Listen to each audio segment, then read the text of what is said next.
तव चरणकमलमिह मनसि लसतु मम नित्यम् गरुडगमन तव चरणकमलमिह मनसि लसतु मम नित्यम्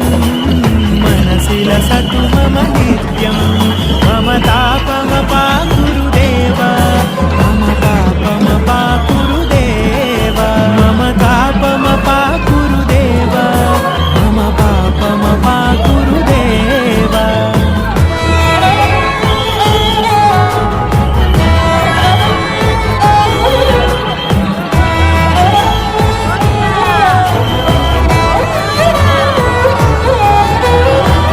जनयन विघ्नमुचिहरण मुख विबुध विनुत पद पद्मा जल जनयन विघ्नमुचिहरण मुख विबुध विनुत